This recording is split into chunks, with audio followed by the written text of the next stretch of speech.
Eto, tingnan natin si Lisa, binumog. Papakita ko sa inyo, humingi na sa Saklolo. O, eto yung namimigay sila. Hindi ko alam kung sa Maynila ba ito eh. Pero tingnan nyo si Lisa, para nandidiri. O, observe nyo ha, observe. Mas maganda kung naka-headset kayo, maririnig nyo yung sinasabi. Pero medyo dinig naman eh. Hoy, Tore, anong ginagawa mo dyan? Epal-epal ka dyan ha. Tingnan mo, walang silbi yan si Tore. Mamaya, papakita natin, walang silbi.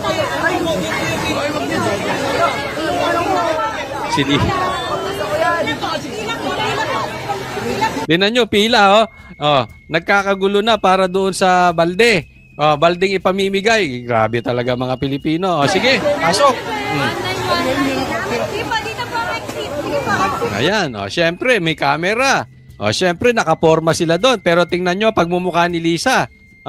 Di ba? Yan ba yung ngiti niya pagka nanonood sila ng concert? Yan ba ang ngiti niya pagka nanonood sila ng racing? Yan ba ang ngiti niya nung sumasayaw siya lang yung Awos Subahan? Yung ba yung kanta? Awos Subahan. Yan ba yung ngiti niya yung kasama niya si Tantoko nagdi-dinner sila katabi? Titignan mo.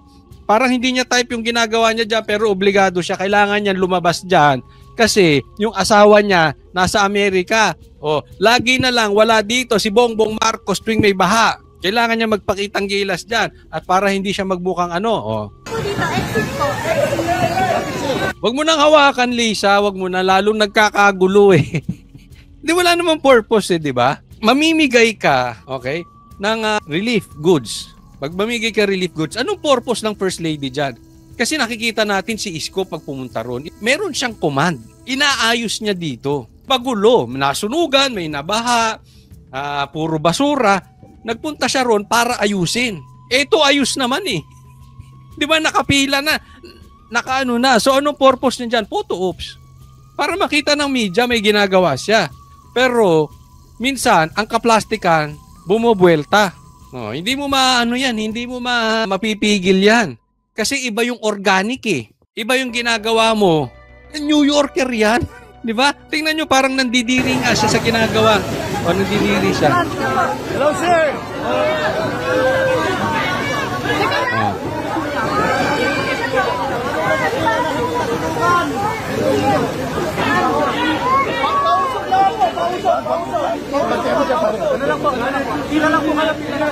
Pila lang kayo, pila yan, sinisigaw. Umaabot-abot pa. Nasunugan kami. Inaabutan pa siya, di ba? Kumahawak pa. Hindi, wala kang purpose ng paghawak diyan, pabigat ka lang. Dapat pagtutulong ang politiko, yung talagang nakakagaan. May purpose. Ito, naghahawak ka pa diyan, walang purpose, lalo ka lang inaalalayan eh. Binibigyan. Kung na meron na kami na case ko. Sakit nun.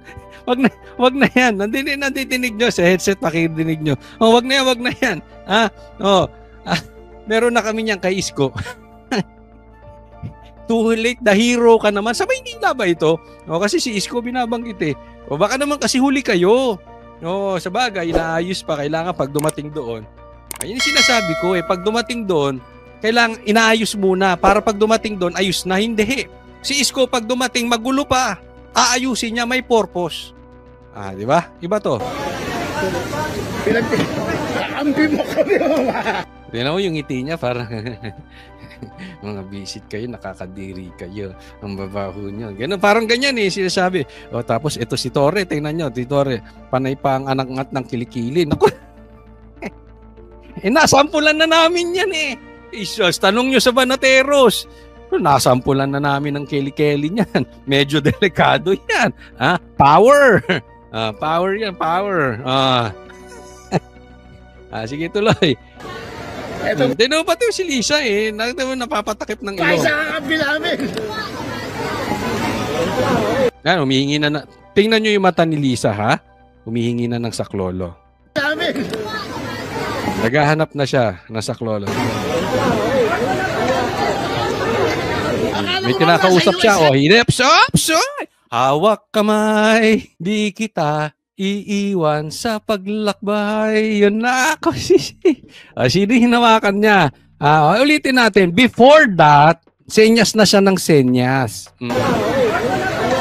halika na dito, nandidiri na ako. Ang baho-baho ni Tori, ang baho-baho ng mga ano dito, nasalanta. Parang ganun, wala naman sinabi, pero ganun. Parang, hindi, pansinin nyo, parang siya nandidiri o sa messages na. Akala ko ma'am, nasa US kayo. Ayun! Akala ko ma'am, nasa US kayo, hinila na. Oo, humingi na ng saklolo. Diba? Oh, may nagbibigay ng relief, nasa harap siya, tapos merong nagkakamera, hinila. Oh, sino yan? Nako, sino to? Sino to? Si Mel, ako tatanong lang. Si Mel Robles ba yan? Nako, pambira. Nagkaloko na. Nagkaloko na this. Pero hindi naman kasalanan ni Mel Robles. Siyempre, being a gentleman, kahit ako hilahin ano lang. Diba?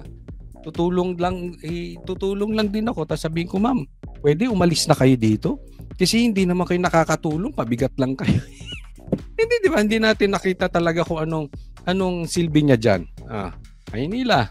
Akala ko nasa US kayo. Ako, asartalo pa. Masakit yun. Akala ko nasa US kayo. Diba?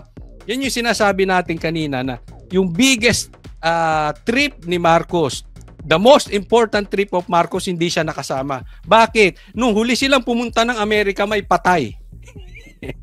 Cocaine. Andun siya. Tapos kung ano-ano ng palusot nila, medyo nabago na daw yung may mga ganun ikot-ikot eh. In short, iba yung unang lumabas, iba yung pinapakita ng media. May discrepancies na. Anyway, pero tapos sinasabi nila hindi naman daw part ng entourage. Isipin mo, hindi part ng entourage. Pero hindi nyo pa tinatanggal yung asawa yung buhay na asawa na part ng entourage nyo. Inaming nag-cocaine. Namatay nga yung asawa, nag-cocaine eh. 'Di ba? Medyo hindi kumukonek. Alam mo, pag ang mga sitwasyon ay hindi nagko-connect, questionable 'yan.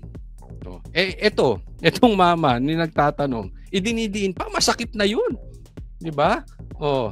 Ilan sa inyo iniwan ng jowa? Tanong ko lang. Masakit, 'di ba? Tapos makikita mo yung jowa mo asensado. Yung nakikita mo yung jowa mo, lalong gumagwapo, lalong gumaganda, tapos tatanungin ka pa ng tropa mo, ba't kayo naghiwalay? Asensado na. Ba't kayo naghiwalay? Ay, mas lalong gumanda. Mas lalong pumogi, ang sexy-sexy ngayon. Di ba? Ang sakit. Madam, ba't di ka kasama sa America? Outs. Yan, umarang nga itong mama na ito.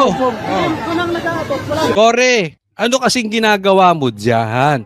Bakit kailangan pang humingi ng tulong sa iba, taga PCSO? Hindi sa'yo, Tori, humingi. Tori, isa ka pang walang silbi eh.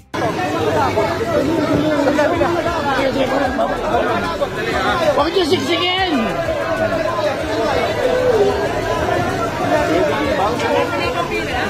PCS, siyempre maraming panalo. Bye-bye! Okay na. Tuloy niyo na lang. Sabi niya, sige, alis na ako. Maririnig nyo rito, tuloy nyo na lang. Tapos na napicturean na. See, yan yung sinasabi ko, the difference of Isko pag pumunta sa nabaha, nasunugan, nag-aakot ng basura, talagang sinusolusyonan. Hindi para picturean, hindi para bidyuhan. Di ba? Ito, halata mong ipokrita. Kunwari, nag-aabot saglit na saglit. Bye-bye na. Bye-bye, alis na. Ituloy nyo na lang. Sabi nung lalaki. Kung si Mel Robles man yan o kung sino mang nilalang yan. Sabi niya, tuloy nyo na lang. Alis na si madam.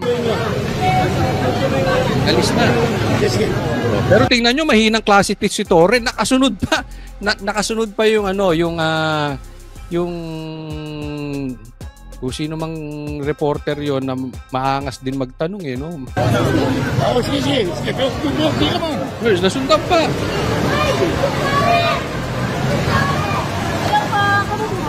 Hello po. Lakong pakis-kiss pa. Dumikit ba? Kung pakis-kiss pa, tingnan nyo reaction pagka-kiss niya. Alis na. Wala pa kailan. Nakita nyo nung ginawa ni PRRD ang ganyan? Hindi naman kasi baka sabihin, Coach Oli, nagko-compare ka. Hindi. Ang pinupunto ko dito, it's not comparing them. Yung hypocrisy. Yung para lang masabi, kiss. Sige, kiss. Kiss. Kiss. Di ba? May ganyan eh. Kunwari, beso-beso. Kiss. Santukin kita eh. Sampal. Di ba? May ganyan. Kikis kunwari. Pero pagkatapos nun, hindi kinausap, hindi walang ngiti. Diretso. Hindi nga ata dumikit eh. Tingnan ninyo. Ma'am Lisa, one question lang. Agad, eh. Bakit nandito po kayo lang? Naman, bakit nandito po kayo? Ma'am Lisa. Hindi natingnan sa mata. Di ba? Kinilig naman si ate sa bagay. One question lang. Naman, bakit nandito po kayo, ma'am? Nako! Nagmukhang adik dun si Lisa. Hindi ko sinasabing adik si Lisa. Nagmukhang adik kasi nanlaki mata eh. Di ba? Yung ganyan yun. Kasi inulit. Pangit nung tanong, sabi. Ba't nandito kayo? Di ba nasa Amerika kayo? Madidinig nyo. Ewan kung dinigan. Ba't nandinig nyo sa One headset? question lang. Naman, One question lang. bakit nandito po kayo, ma'am? Video for online lang. Utos ng Pangulo. Tapos sagot nung lalaki, nung mama, kung sino man yung taka-PCS. Tumulong eh. Utos ng Pangulo, tumulong. Yes. Minubola nyo tao. Alam namin. I know what you did last summer. Alam niya. Alam niya. Okay. Tingnan nyo yung mukha na yan. Parang sinasabi. Hindi, tingnan nyo, luwag-luwag na yung mata. Nagmukha siyang adik dyan. Hindi ko sinasabing adik. Nagmukha lang siyang adik kasi siguro dahil ayaw niya yung tanong, gusto niya nang nasa Amerika, tapos andito ako, namimigay ng relief goods sa kaplastikan, samantalang nandun ako dapat sa Amerika, bitter na bitter. Yan ang mukha ng bitter. Yan ang mukha ng New Yorker na bitter.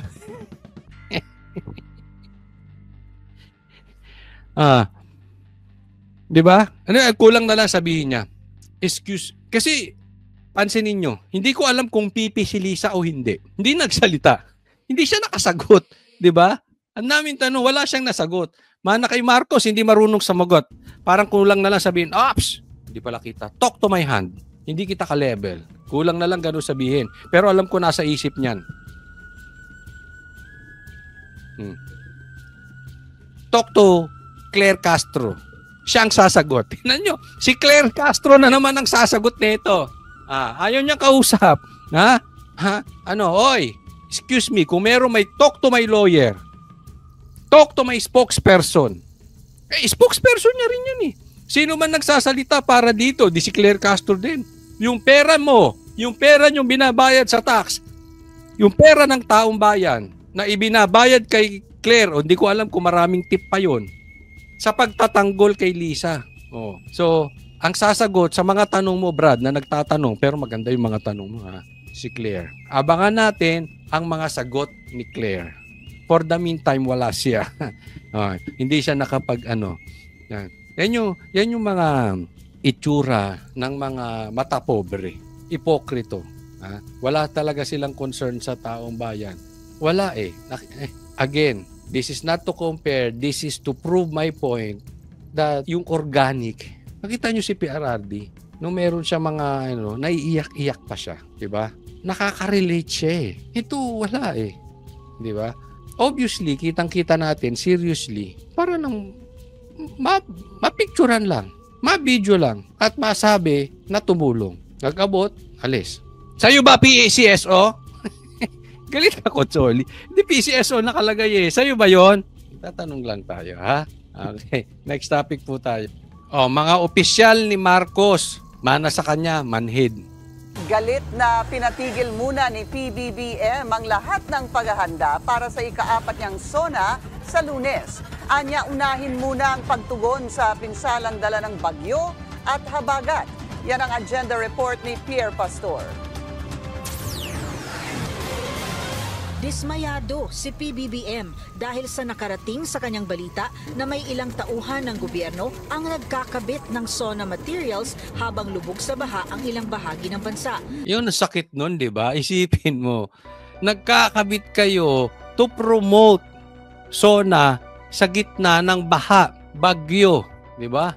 Disaster. Ito po, papakita ko sa inyo. Manhid number 1. 3 kamanhidan ang nangyari ngayong araw na ito sa mga opisyales ni Marcos.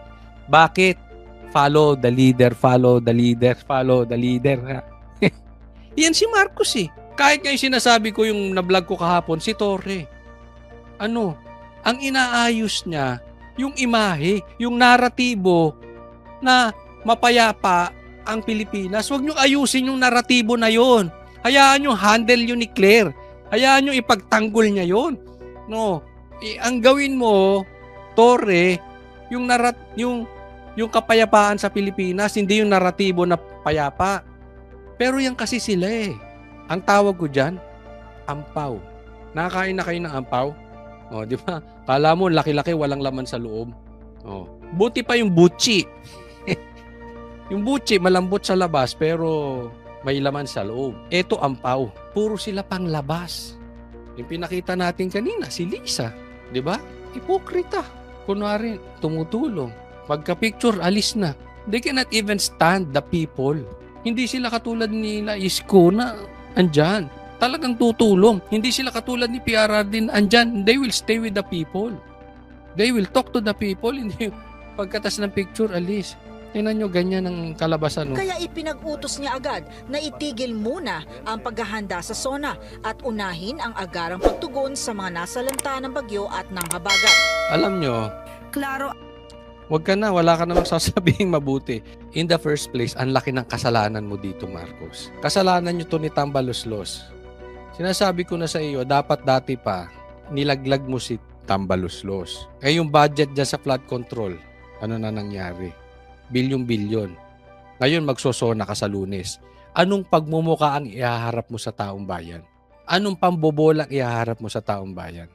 Puro kayo promotion, puro kayo panlabas. So, hindi mo na talaga masisi kung bakit nagkakaganito tong mga to eh. Puro naman talaga kapalpakan yung nagagawa nila. Kaya yung pagsunod nila sa leader nila, nagagaya lang nila na importante yung imahe nila itaas. So ito namang mga to, kabit ng poster, wala.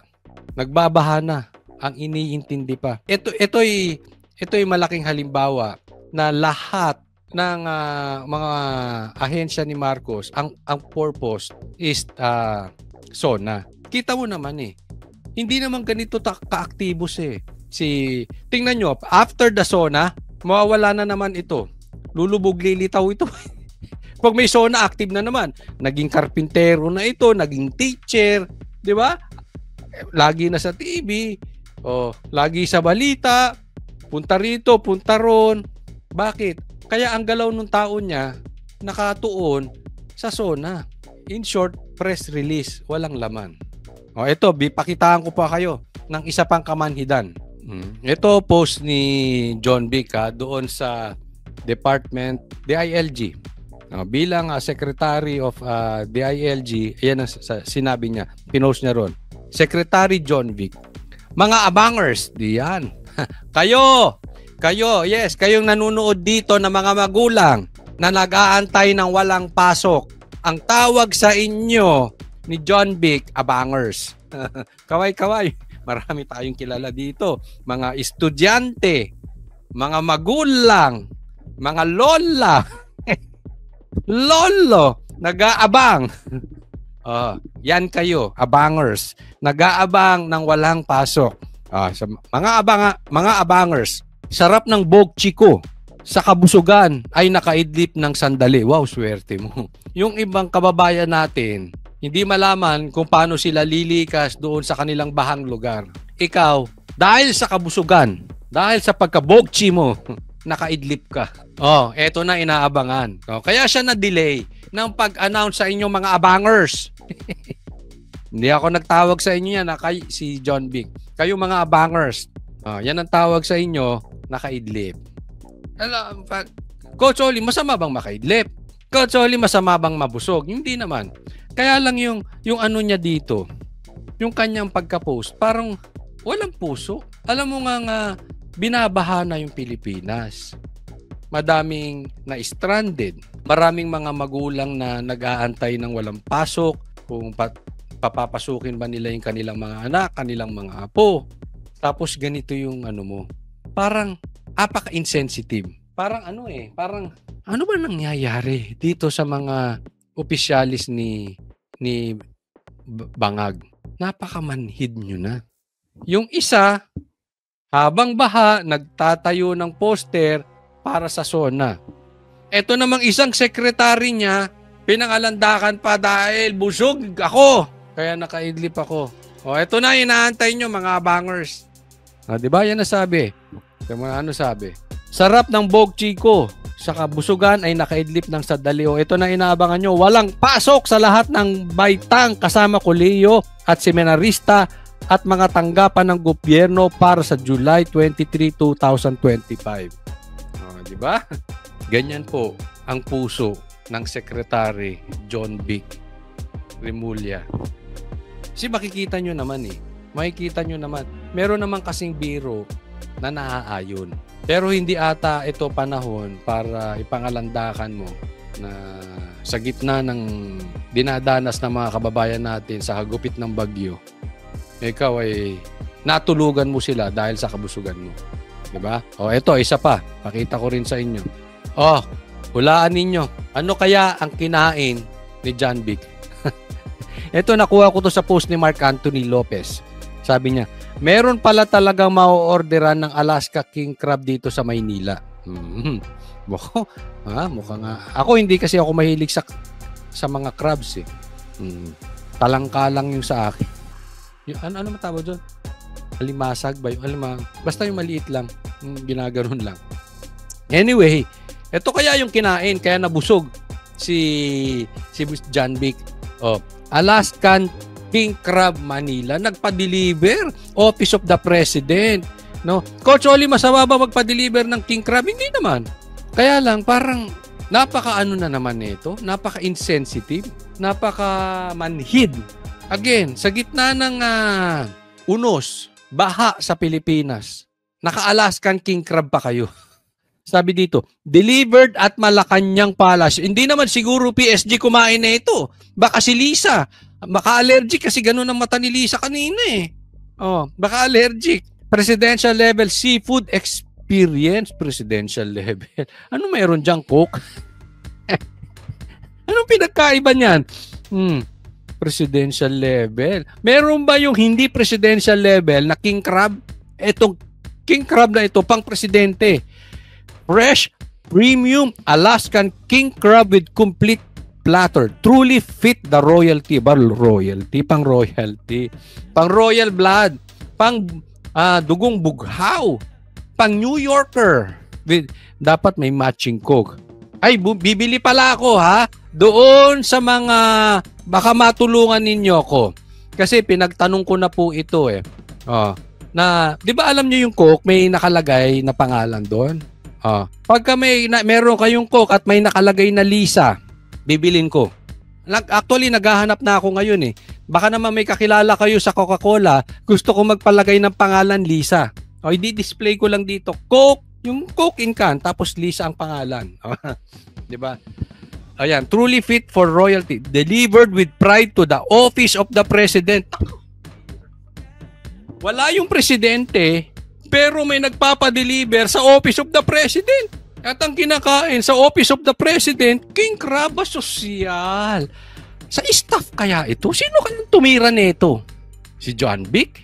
Si Boying? Si Torre? Office of the president? Hindi ko alam.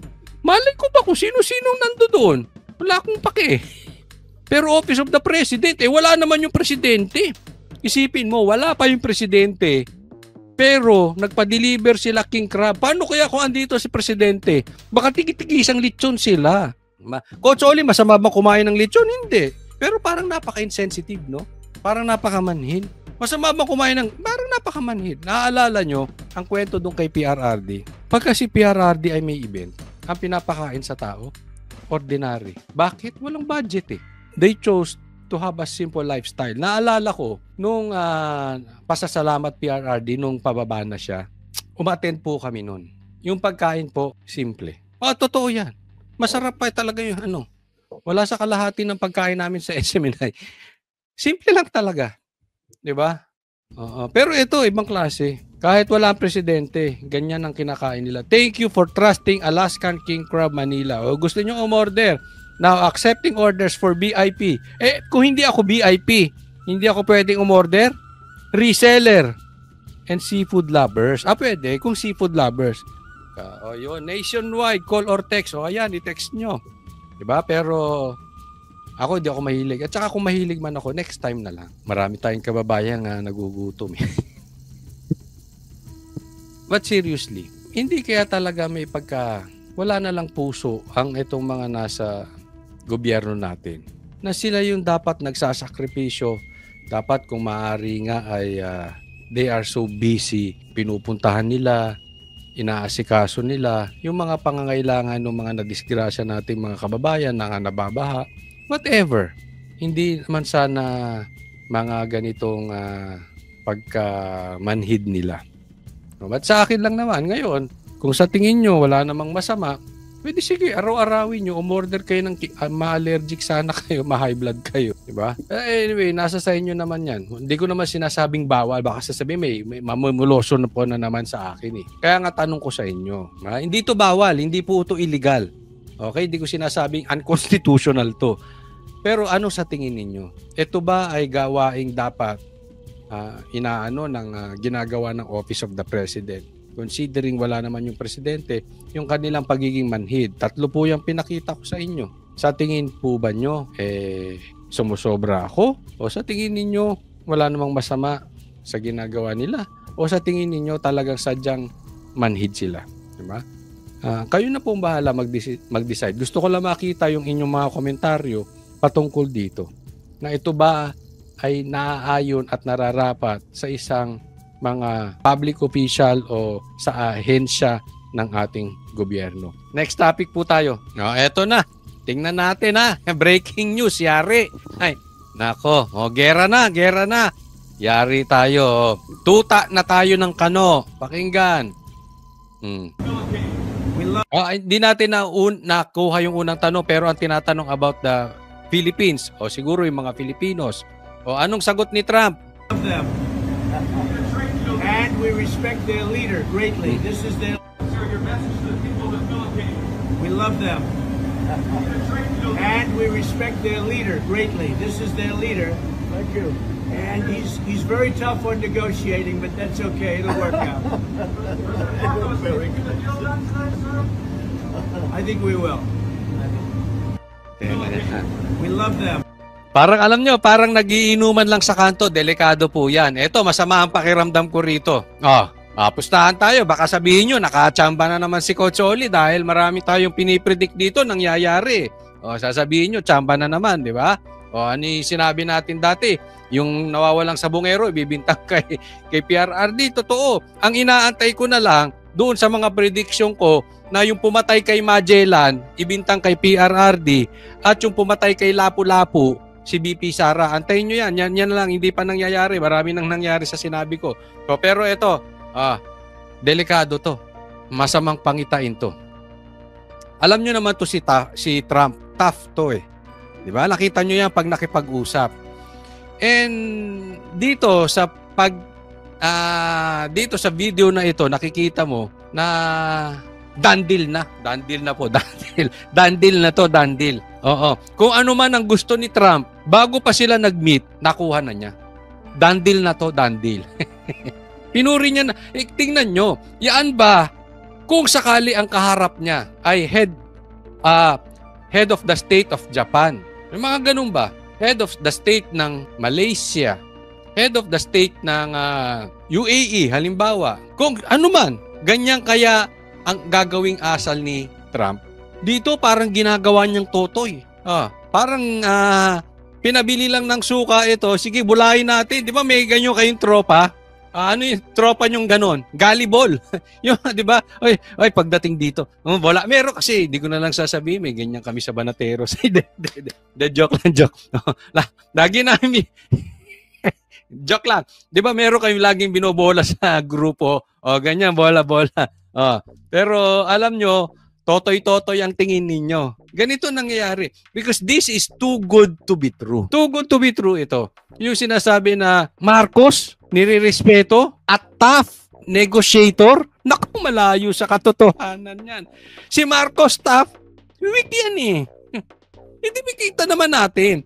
Doon sa mga nakapanood, nag-uutal-utal ito si Marcos. Wala namang sinabing maganda ito eh. Iba utal-utal lang. Pa-English lang. Yun na nga lang ang asset niya. Marunong mag-English. Utal pa. Tapos biglang sasabihin, a tough negotiator. Wow. Ano ni-negotiate mo? Yung asawa mo? Sige, ibibigay ko sa inyo kung anong gusto nyo. Edka? Ako this is my opinion. Pero sasabihin ko sa inyo, tingin ko madadagdagan ng EDCA. Tingin ko maglalagay sila dito ng mga armas. Tingin ko approve na kung anumang participation ang kung meron mang magkakaroon ng sigalot sa China at Taiwan, magpa-participate tayo. Opinyon ko lang yan pero abangan nyo yung tatlong sinabi kong yan. Anong kapalit? Nagtatanong lang Marcos, anong kapalit niyan? Absuelto na yung asawa mo? Tough negotiator Wow. Malayo to. Malayo to sa personalidad. Si Marcos hindi nga niya kayang i-negotiate yung pinsan niya. Di ba ang tagal na nating sinasabi, Marcos, ilaglag mo na yung pinsan mo na si Tambaluslos. Ibabagsak niyan ang ekonomiya mo. At ako, sa tingin ko talaga, naglalaglagan na ba yan si Tamba at saka si Marcos? Abangan ninyo, isa yan sa prediction ko. Maglalaglagan yan dalawang yan. Sa katunayan, sa tingin ko, nagsimula na. Kaya lang, kung hindi niya kayang i-negotiate, hindi niya kayang kontrolin si Tambaluslos, si Trump naglolokohan ba tayong isang kilot, isang tuwa? Loko-loko kayo. Binobola ka niyan. Alam niyo kung sino magaling na negotiator? Si Trump. Yang ganyang puri, hindi yan basta-basta binibigay. Unless, done deal. Abangan ninyo. Abangan ninyo kung ano man ang mangyayari sa Pilipinas. Involve ang Amerika. Yaan po ang deal. Abangan ninyo yung mga sinabi ko. This is too good to be true. Ulitin po natin And we respect their leader greatly. This is their your message to the people of the Philippines. We love them. And we respect their leader greatly. This is their leader. Thank you. And he's very tough on negotiating, but that's okay. It'll work out. Parang bugoy. Anyway, antayin natin, okay? Parang bugoy talaga. Sige, sinong gustong kumontra? Nasa tingin ninyo yung sinasabing tough negotiator, we are on the winning end. Nakuha natin yung gusto natin sa kanila. Anong pakinabang natin sa EDCA? Hindi ko alam kung si Marcos may pakinabang sa EDCA. Ako, hindi ako magugulat. Tandaan nyo to, sinabi ko, hindi ako magugulat dito. At alam ko, sasabihin nyo, binanggit ni Gonzalo yan. Di ba si Lisa? Very important meeting. It's unlikely hindi siya sumama. Sa lahat ng biyahe ni Bongbong Marcos nung naging presidente siya, this is the most important. Hindi sumama si Lisa. Bakit? Posibleng questionin siya. Posibleng hindi sila magkasundo ni Trump. Damputin siya. Kasuhan siya. Hindi natin alam. Pero next, sasama na yan si Lisa. Bakit? Done deal na Release na yan. Tingnan mo. Lahat nung mga nilabas na mga papeles, burado na yan. Sige Susunod, napunta ni Bongbong Marcos sa US. Tagaan nyo. Kasama na si Lisa. Absuelto de bobo.